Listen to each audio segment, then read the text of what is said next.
Assalamualaikum warahmatullahi wabarakatuh. Kami dari kelompok 8 akan mempresentasikan hasil diskusi kami dengan materi ijarah. Saya ingin menjelaskan tentang definisi dan dasar hukum ijarah beserta macam-macam ijarah. Yang pertama, definisi ijarah atau sewa menyewa. Apa sih ijarah itu? Menurut etimologis, ijarah adalah sewa menyewa dari kata ajru yang artinya al-iwad atau pengganti. Kemudian definisi ijarah menurut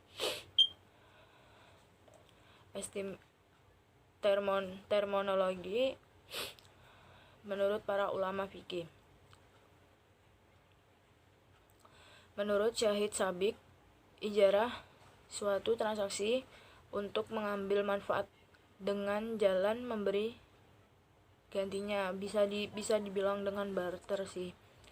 Terus yang kedua, menurut ulama Syafi'iyah, ijarah, beliau mengatakan ijarah itu suatu transaksi yang dituju dan bersifat mubah, boleh dimanfaatkan dengan cara memberi gantinya. Lalu dasar hukum ijarah. Dasar hukum ijarah atau landasan hukum ijarah berpatokan pada Al-Quran, hadis, dan ijma.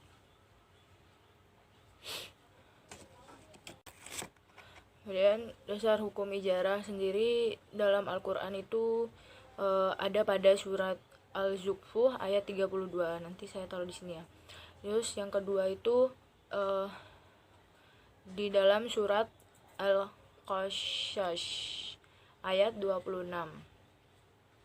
Kemudian menurut ijarah, dasar hukum ijarah menurut hadis, yaitu hadis riwayat Al-Bukhari. Dan yang kedua itu menurut hadis riwayat Ibnu Majah. Yang ketiga adalah macam-macam ijarah. Ijarah itu bersifat manfaat. Jadi bisa dikatakan bersifat manfaat karena sewa menyewa yang diperbolehkan atas manfaat mubah. Sebagai contohnya bisa sewa menyewa rumah, toko, kendaraan, dan baju pengantin dan lain-lain. Yang kedua, ijarah bersifat pekerjaan. Di sini dimaksudkan bersifat pekerjaan itu karena akan adanya pekerjaan seseorang untuk melakukan pekerjaan. Nah, ijarah bersifat pekerjaan ini dibagi menjadi dua bagian. Pekerjaan sendiri ini disebut dengan ajir. Ajir ini dibagi menjadi dua bagian, yaitu ajir khusus dan ajir masytarak. Ajir khusus yaitu orang yang bekerja pada satu orang untuk masa tertentu. Contohnya itu bisa bos dengan sekretaris atau bos dengan manajer gitu. Terus yang kedua, ijarah musytarak, yaitu orang yang bekerja untuk lebih dari satu orang. Jadi bisa dibilang kuli bangunan, lalu MC mungkin, dan lain-lain. Ya, sekian pembahasan saya tentang definisi dan dasar hukum ijarah beserta macam-macam ijarah. Jika ada salah kata mohon dimaafkan. Wassalamualaikum warahmatullahi wabarakatuh. Assalamualaikum warahmatullahi wabarakatuh. Saya Vita Devi Safira. Di sini saya akan menjelaskan tentang syarat dan rukun ijarah. Syarat ijarah yang pertama, terjadinya akad atau syarat inihad. Kedua, pelangsungan akad. Syarat sahnya ijarah. Syarat-syarat tersebut adalah sebagai berikut. Yang pertama, persetujuan kedua belah pihak. Yang kedua, objek akad yaitu manfaat harus jelas. 3. Objek akad ijarah harus dapat dipenuhi. 4. Manfaat yang menjadi objek akad harus manfaat yang dibolehkan oleh syara. 5. pekerjaan yang dilakukan itu bukan fardu. 6. Orang yang disewa tidak boleh mengambil manfaat dari pekerjaan untuk dirinya sendiri.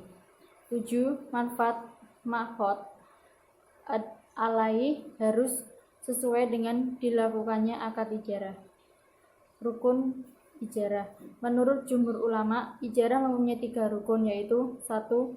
Signat, ucapan, ijab, penawaran, dan qabul, penerimaan. Kedua, pihak yang berakad atau berkontrak. 3. Objek kontrak yang terdiri atas pembayaran atau sewa dan manfaat dari pengguna aset. Selanjutnya saya akan menjelaskan tentang hal-hal yang dilarang dalam ijarah. Yang pertama, keterpaksaan. Bila hal ini dilakukan sama saja dengan memakan sesuatu dengan cara yang batil. 2. Adanya unsur penipuan, pengesatan dengan sengaja. Penyesatan dengan sengaja oleh satu pihak terhadap pihak mitra janji dengan memberikan keterangan-keterangan palsu. 3.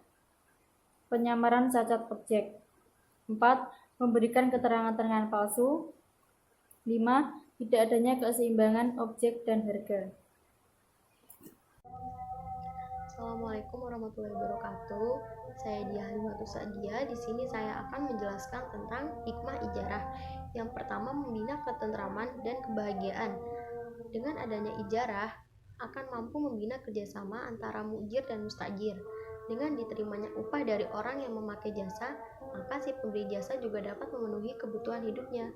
Apabila kebutuhan hidup tersebut terpenuhi, masyarakat di luar sana akan mencapai kesejahteraan yang lebih tinggi. Yang kedua, memenuhi hajat hidup masyarakat. Dengan adanya transaksi ijarah, khususnya pemakaian jasa, maka akan mampu terpenuhi hajat hidup masyarakat yang lebih baik.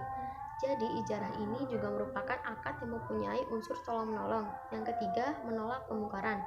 Maksudnya adalah menolak kemungkaran yang kemungkinan besar akan dilakukan oleh para penganggur. Sekian presentasi dari kelompok kami, kurang lebihnya mohon maaf. Wassalamualaikum warahmatullahi wabarakatuh.